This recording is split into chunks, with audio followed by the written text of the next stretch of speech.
All right, we are recording. So at this point, we're going to go ahead and get rolling. First thing I want to do is introduce myself. Hi, my name is Katie Bogle. I'm a media coordinator at A.L. Brown High School. I've been here for 22 years because, well, I'm a dinosaur. Before that, I actually spent 6 years in the Spanish classroom teaching as well. I'm AIG certified, Sign Language Club advisor, National Board certified renewed, and I am also the mother of a what is now high school senior and a college sophomore. They both went to or go to my high school, so it's always good to hear the behind the scenes of the school you teach at. All right, so as we jump into today, I want to give this a framework for thought. I want you to consider your MLs, your ELs. People are still getting used to that change of letters, to be multilingual learners, because that's what that M stands for. They already have a language, their home language and their home culture. Those are assets that are coming to your class, not deficits. We're not coming from a deficit mentality.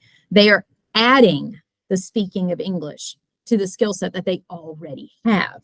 So what we're doing is we're just going to talk about how we can bridge that gap to what they already know to be able to communicate that to you. Now, at Root today, we're going to be using 3 technology tools that work across devices. So if you're elementary school and you do iPads, or you're high school and use Chromebooks, it's okay. That's going to work across both. Now, at Root, those are the 3 that we're going to use. And you probably can see in my screen that I have a million tabs already pulled up. Don't freak out. Those are all tabs that are different sub-branches of those 3 tools. All right. So what I want to give you to start with is this one-pager that you can bookmark and keep it, and that's going to be the place that I'm going to keep stuff updated. So if technology changes, which it does, I'm going to change it on this one-pager. I'm not going to remember to come back and do it on this particular slideshow because this is like multiple versions of the same slideshow I've done before. So if you're playing along, you are clicking on bit.ly/EL communication. All right, so what this is a one-pager, and that's the one that if you're going to bookmark something, and this is what everything that Katie taught and that she'll change, that's going to be this. All right, so what that means is you need today to pick your pace. You can either play along in the back channel while I'm having stuff and you want to do stuff. I mean, your video's off, your mic is off, you can play all you want. Just don't stress. You can just sit here and watch, and you can come back to that one-pager at any time. And we're recording today, so you can always come back and watch the recording as well and replay whatever it was that you didn't quite get. So that's the dynamic I want you to bring, is let's just get exposed, and you'll have all the resources at your fingertips. All right, so what this one-pager includes, it includes one-on-one conversations, whole group instructions, and individual work. So those are the 3 different areas where a student is going to need to use language in a classroom. All right, so what I'm not going to do, though, is do it in that order. I'm going to start with one-on-one conversations because that one is the ridiculously simple one. Then we're going to go to individual work, kind of dive into that. And then my whole plan and hope is that I will blow your mind with the whole group instruction piece. All right, so with that said, you've got that open if you want it. Let's go ahead and get started. So one-on-one conversations. Most people are aware of the fact that there is a Google Translate app. So I've got that on my phone, super simple and easy, free app that you can have. And you know how it works with your MLs. You're in the hallway trying to see somebody, talk to somebody, and then a student comes up to you and you can tell they have no way of communicating with you. You don't have time to grab a translator, but you've got one in your pocket. So it's this right here. And then I've got the screenshot there on the screen for you. What you want to choose is you want to choose the option right here that says conversation. And that's what a lot of people miss, is that's what you want to choose. Now, the default, whenever you choose conversation, is it's automatically going to start listening. And then what you want to do is make sure that you hit one of those buttons to stop it. So whichever one is automatically catching, just stop it. And then when you're ready, actually hit the button and talk. So if I do that live conversation, okay, and you see how it's automatically starting to talk, I'm going to go ahead and put in here that I'm going to be speaking to it in Spanish as opposed to English, just so that it understands which one it's supposed to be listening for. So here I go. Lo siento, no entendí lo que pasó. ¿Me puede explicar otra vez? All right, so what you can see happens right there is that it has the English right below it. And even better, it's got the ability for it to read it out loud to you if needed, or if you need to speak back to them, it'll translate for you. So we're going to translate back to English. Let me help you with problem number 2. I'm just making that up, but all I have to do is hit the little speaker button. Número 2. Okay, so you've got the ability to speak. Not all of our MLs are literate, and so the ability to talk to a kindergartner or a second grader or even a student in high school that's not literate in their native language, this gives you the ability to talk to them. There's also this nice little, I've got circled here for you, little wave button, and what it does is it goes ahead and then the 2 languages, it kind of introduces you and why you're holding this phone in front of them. So that's kind of a nice thing that you can add as far as like starting if you feel like it. Okay. Now that's on your phone, which means that anytime you want to be able to talk to somebody face to face, you just pull the phone out that's in your pocket and be able to do that. All right. But maybe you want your students to be able to talk to each other the same way. Well, if you're in an elementary school setting, if you install that app on their iPads, they can just talk to each other. It's all good. Once you have Chromebooks, though, and maybe you have a no cell phone policy, you can actually do the same thing with the Google Translate website. So if you have 2 students working together, because you don't always want your students who speak the same language in the same group, you want to make sure you move your kids around a little bit, okay? You can switch from English to Spanish or Spanish to English, and there's a little microphone right here that they can simply talk. Hey, I think I'll take problems 1 through 5. Can you take 6 through 10? Okay, and then right here, they've got the Spanish. And again, they've got that nice speaker.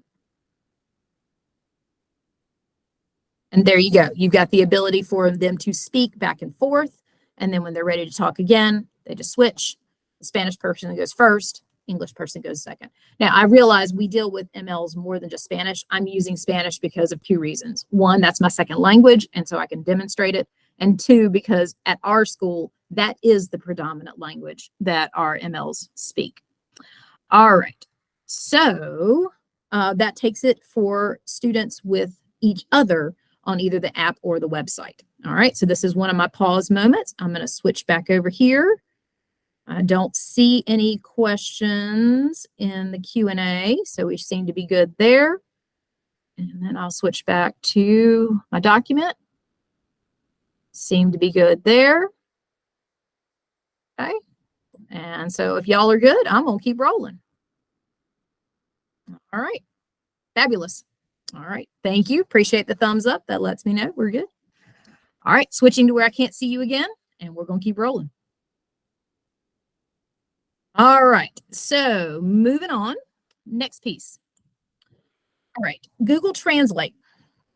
That one is great for the communication piece, but it also works for other things as well. Within the app, there is a camera option, and you can actually hover over live written text, open a picture in your camera roll, type in it, that kind of stuff.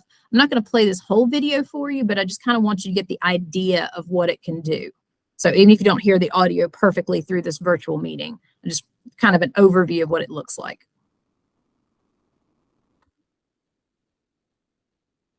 I said play. Oh, of course. All right. So if it doesn't play the second time, it's just basically AI. There we go.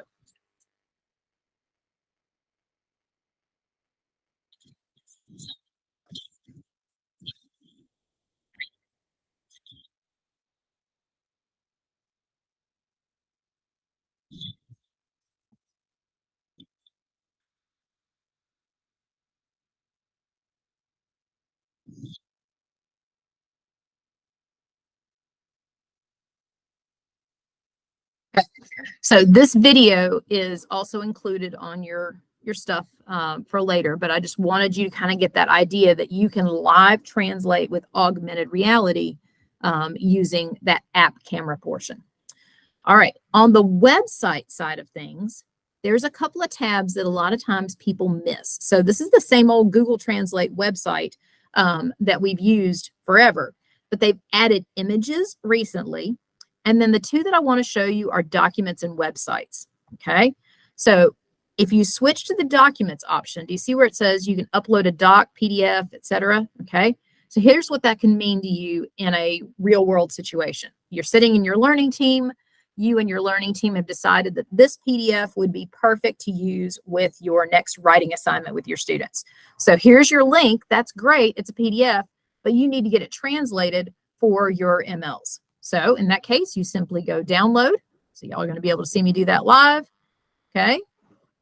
So it is downloading. And then at that point, when I want to upload it, I can simply go over here. Okay. Browse for your files. There it is. Open.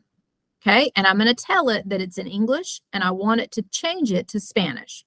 So I'm going to hit translate. It's translating. Download translation. Okay. And now you have a PDF exactly like the original one, but everything has been translated. So it is a machine translation. Anytime you have a machine translation, it's always good to get a native speaker's eyes on top of it, but it's a whole lot easier for your native speaker translator to be able to catch this one mistake and fix it than having to translate the whole thing and figure out how to put it in a PDF and all that kind of stuff. Okay. So that was our end of our lunch bell. You're going to hear a couple more bells in the background because, well, it's live and it's school. And it's the second day of school. All right. Second thing, websites. So if you want, you can actually take any website. So like this is just flip.com, put its link in Google Translate, hit go. And at that point, you can tell it what you want it to be. I want it to be from drop down English. And I want the whole page to be in, you notice all these different languages you can choose, Spanish, and now the whole website with all of the font, everything is in the native language. Okay, so super simple, super easy to let your student be able to do that as well. All right, so again, that was all Google Translate options within just that website. There is also a Google Translate Chrome extension, okay? And what a Chrome extension is it's something that adds functionality to your Chrome browser. So you can see that I've got several extensions up here on the very top of mine, okay? And this is the Google Translate Chrome extension. Again, I've got that link for you if you decide you want to add that to your Chromebooks or if you want a student to add it to their own Chromebooks, that's down here. That's the Google Translate Chrome extension right there, okay? So what it does is it can translate the entire page for most websites. So if I go here to that Flip website and I turn on the Google Translate Chrome extension and simply say translate this page, then at that point, it's going to do the same thing. Translate from English to Spanish. And there you go. Okay, so with a quick click right here, instead of having to go to the Google Translate website, copy paste the link and do that, this is another way to just have that at the student's fingertips to be able to make that switch. Let's see. Oh, if you do have Sora ebooks, then actually that does work on Sora ebooks as well. And you can also select just a section of the text and right click and translate it. You need to realize though that this does not work on Google Docs because if you try to right click something in Google Docs, it's going to give you the right click Google Doc menu. So let me show you another cool thing. If you didn't know this one, this is going to make you very happy too. So if I want to translate a document in Google Docs, all I have to do, like here is our nice document with all the tables and the images and all the formatting. It's really simple to translate. You literally just go tools and then translate document. And then you tell it which document and what language, and it's that simple, okay? And that quickly, you get a translated copy of the same document, tables, images, everything, ready to roll and ready to be shared. So if you ever need to translate something to send out to parents, again, please take this machine translation, have your interpreter look at it, but so much easier for an interpreter to change a word or two here and there, as opposed to do all of this from scratch. Okay, it was super simple for you to do that. Couple things to know on this one. You have to have edit access to the Google Doc. It can't be in docx format. It needs to be a legitimate Google Doc, not an uploaded Windows Word document. So just those are two things that you might run into where it's like, it doesn't work, Katie. Those are the two things you got to make sure it works, that you've got. So if you don't have edit access to that document, then you just do file, make a copy, and it's your own with edit access. Translate that one. All right. So before we go any further, I want to pause here. Check the chat. I'm assuming hearing is good now that the bell is stopped. Everybody good now? Those of you who have your cameras on? Yep. Okay. What about Google Slides? Yeah, that one is not as easy. It's not as tools translate. However, if it were me on a Google Slides, you remember how you can upload that PowerPoint piece? What I would do for that is I'll open something new here. Okay, to answer that question. So Drive, have slides. So I don't even know what's on all this crazy thing. We'll see. So here's my demonstration slides. Yeah, when I try stuff.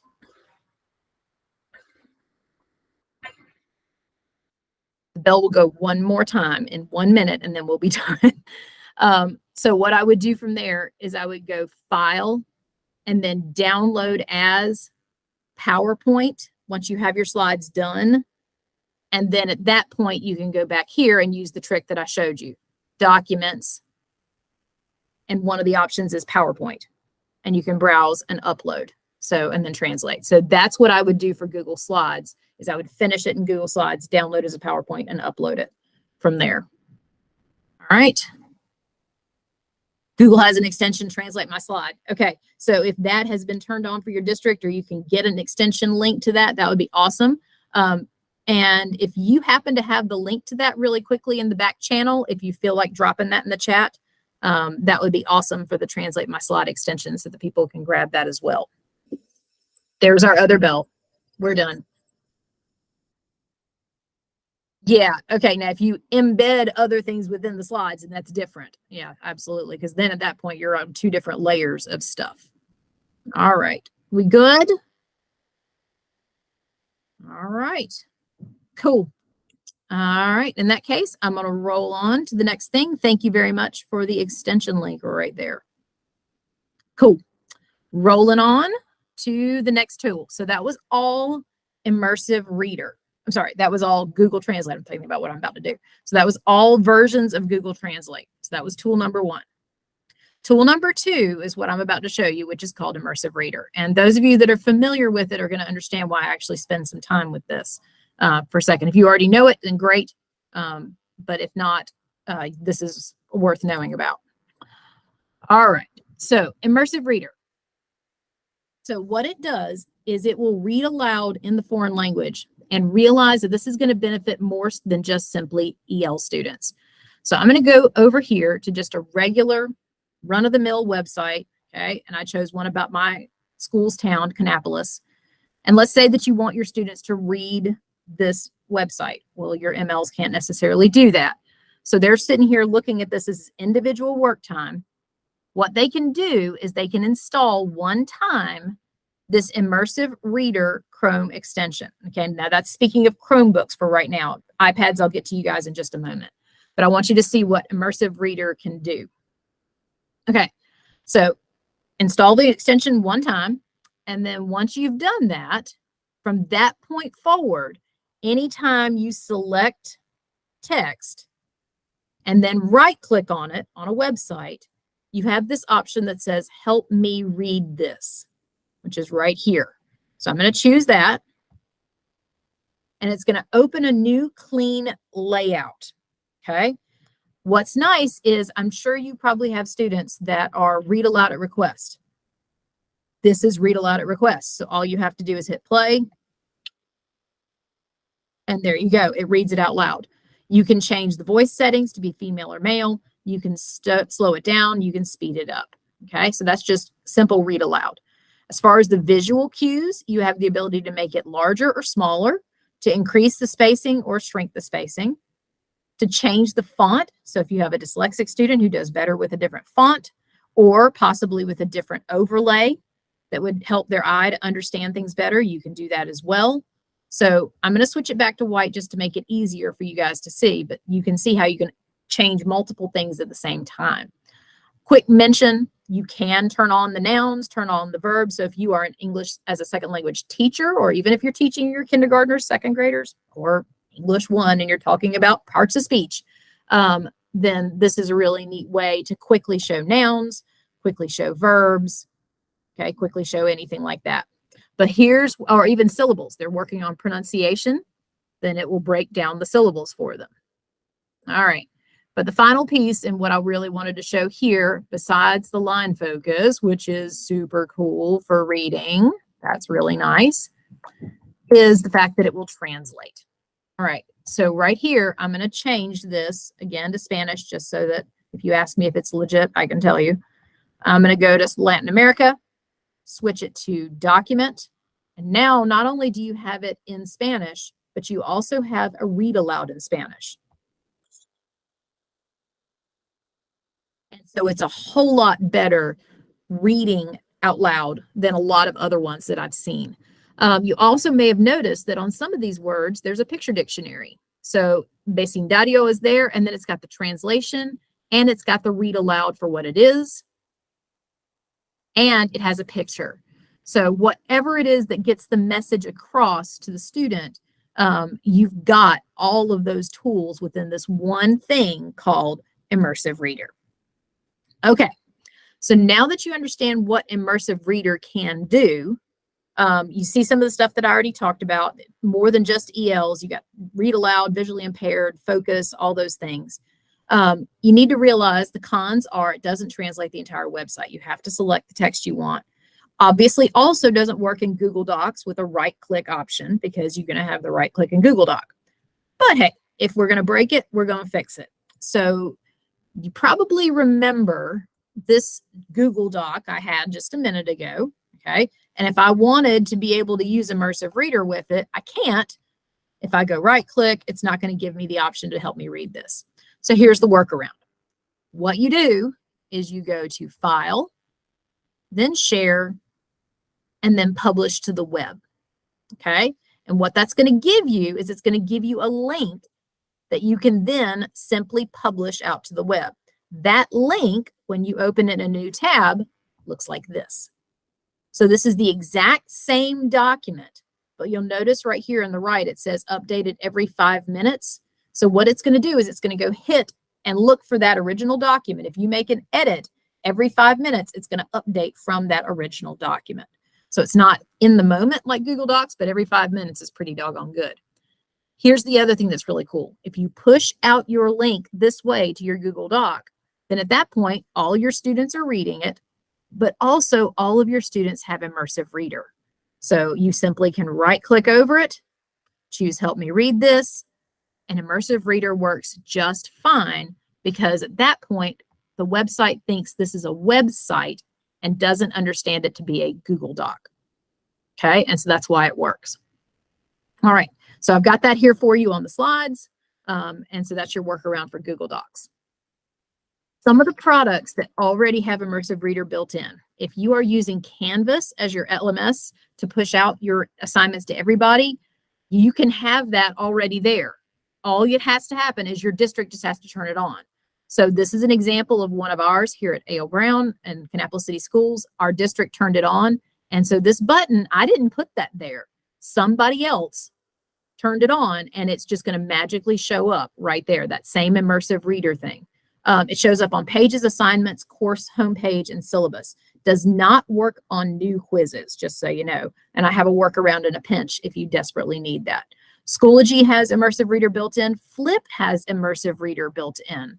So this is actually just a standard Flip conversation back and forth. This is my daughter, so I know I'm okay to show you her picture on this meeting, but she just recorded this with her phone. Okay, so she's got this whole 1-minute thing that she has to post for her class. You can also do immersive reader right there. And there is there is this. And if a student is watching her who does not speak English, then they simply go over here, switch the language, change it to read aloud, and suddenly they're able to understand what Hannah said in the thing. And again, I didn't do this. This is just built in to Flip. Wakelet has it built in as well. Anything where you type something, like right here where it says a whole gamified way to get started, if you type something into a Wakelet, if you simply hit the 3 dots button and then choose immersive reader, then it's going to do the same thing. Okay. Everything that you type in there is going to come up just like that. Pear Deck, if you turn that on in your settings one time, okay, in your settings under here, under person, and then right here, if you turn that on once, from that point on, every time you use a Pear Deck, immersive reader is automatically built into every Pear Deck from that point forward. And the same thing with Nearpod. All you have to do is go in and simply turn it on one time, and every Nearpod from that point on has immersive reader. So that was super quick, but I want you to understand the big takeaway. If you use these products to deliver your content to all of your students, you don't have to do any extra work. And all of your students can equally access the content. So they can go in, as long as they know how to use immersive reader, teach them that at the front end, then at that point, they can self-manage some of those things. That also answers the question about iPads and immersive reader. So if you use Wakelet to house your stuff, then there's a Wakelet app on the iPad, and it will be able to use the immersive reader piece. And of course, obviously, there's a Google Translate app that we discussed earlier. So those are the two easiest ones for iPads. All right. So before I go into the next piece, let me check on everybody. All right. Chat looks fine. And then no Q&A. And then the question document seemed to be good there. Okay. So as far as I can tell, we are good to keep rolling. If y'all will give me a thumbs up and whatever else, we're all good. Fabulous. All right, cool. In that case, I like the celebration. All right, what I hope is that you are going to get even more celebration with this next piece, because this is the one that blows people's minds. And I'm also really, really hoping that this will work like it's supposed to, with a virtual meeting as well being added on top of it. So it works. It's just whether it's going to work with the extra layer. All right. So here we go. We've done one-on-one. We've done individual work. But now what about whole group instruction? So I'm standing in front of a class and I'm speaking to them in my language, which is English, but I've got a kid or two that doesn't understand a word I'm saying. All right. So what you can do is you can actually do this really cool thing just through the PowerPoint Live. Okay. So I'm going to walk you through it real quick. It's pretty simple. Also remember that you can kind of get a little lost on this one possibly. I have a step-by-step how-to video of what I'm about to explain that's already on your one-pager. So right here is everything I'm about to show you already recorded in its own thing. Okay, so here we go. All right, so you have standard PowerPoint, which you can see down here at the bottom of my screen, but there's also PowerPoint Online. So that is a part of the Microsoft Office 365 suite. And if you are a teacher and you use your teacher login, your teacher email, you get full access to the Microsoft suite online, okay? And I am in the PowerPoint version of that. So I've just launched PowerPoint in the online version. And from there, you can see that I've created one extremely difficult presentation. It is literally one black slide. And I have named it so creatively as one black slide.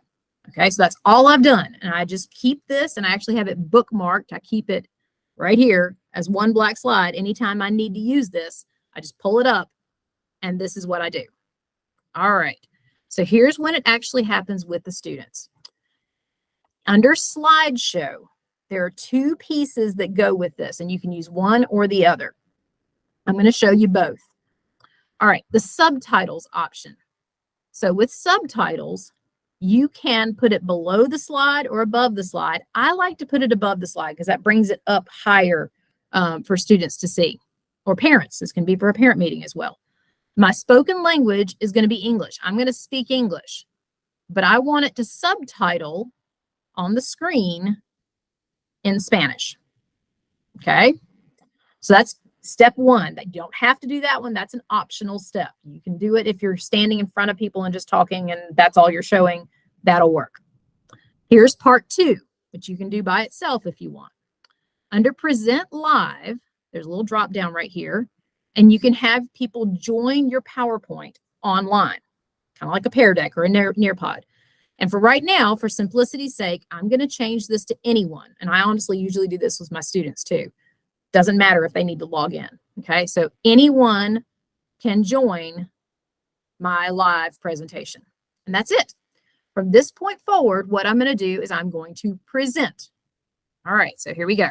So I'm going to present, and I'm going to present live right here. And this is the piece where I hope it's going to work because of the virtual meeting. We'll see. Ha, yes. Okay, so what you should be able to see at this point is you should be able to see a link on the screen. Okay, I'm going to copy that and move it over to the chat. Give me just a second to show you to do that. Over here to the chat. If y'all want to play along at home, there you go. Okay, and I'm going to go back over to where I was. All right. So you'll notice that at this point, 6 of you have joined, and I can see that 7, 8, 9, 10. Yay, links. Okay. You can also, with your iPad, again, those of you who have littles, they can scan that code and they can get right in there. Okay. Now you'll also notice that right here, I have the option to hit show slides. Okay. Now you remember I had a really creative slideshow. It was one black slide. There you go. Okay. If I have a student that joins late, then they have this link right here that you can give to them and be able to get them in, even if they come in 20 minutes later. There's that link to get them into this. Okay. Now, as far as the closed caption option, right now I've got it turned off. I can turn it on, and here you go. If you are standing there with teaching parents or just talking to your class and you're not trying to show them anything else, and your students are literate in that language. So a lot of my students are students in middle school, maybe even upper elementary. They can read their native language. If you can simply talk, it will translate it there for you for parents or students to be able to read it. Okay. But this is also only so good because you're still stuck on a black screen. So what I did to get out of full screen just a minute ago so that I could show you this and move around is I did the shortcut Control-T or Command-T. And what that did was it forced open this other random new tab that doesn't really matter, but it kept this running in the back channel. So if you hit escape or try to pull it out some other way, it's going to like pause this so it doesn't work.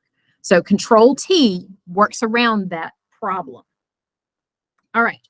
So now here's the other thing that you probably, some of you have already stumbled on and figured out on your own. And that is on your device, down at the bottom, there is an option that says English. Like you're probably seeing the captions running live on your screen right now. There's a little thing down at the bottom that says English. And all you have to do is click English and then switch it over to whatever language you want. That's up to you. You're the one on that end that's doing that. So I'm going to switch over to the Meet so I can kind of see your faces and responses and all of that. But if you're playing along right now on your device, you should be able to see every word that I'm saying coming up in Spanish or whatever language you chose that are taking care of that. Okay, so you're able to see what I'm saying. Yeah, thank you. It was one of those, when I stumbled on this for an English teacher, I was like, this is a game changer. You know, the ability for, I have a math teacher that uses it every single day. And all you do is just build it into part of your workflow. When a teacher wants to teach a class with MLs, at that point, you just launch this in the back channel, have a quick conversation with them, make sure that the ML has got this logged in and ready to go. And then you teach like normal, and they've just got this on their device in the back channel. I've seen students who have hearing impaired issues leave it in English, because then at least they've got closed captions of what you're saying, no matter what you're doing. Were I in a regular classroom and doing this in a live session, I can walk anywhere in the room I want. As long as the microphone on my laptop picks up my voice or anybody else's voice, then we're good to go. Okay, they can hear and they can see what's going on. So it really can be an absolute game changer, daily kind of thing to do. All right. Let me show you one more thing with this. So if I hit escape right now on this tab, do you see where it has right here, resume session? Okay. In 30 minutes, if I don't hit end session, it's going to end it automatically. But you'll also notice on your end, it just paused everything I was doing. Here's the reason for that.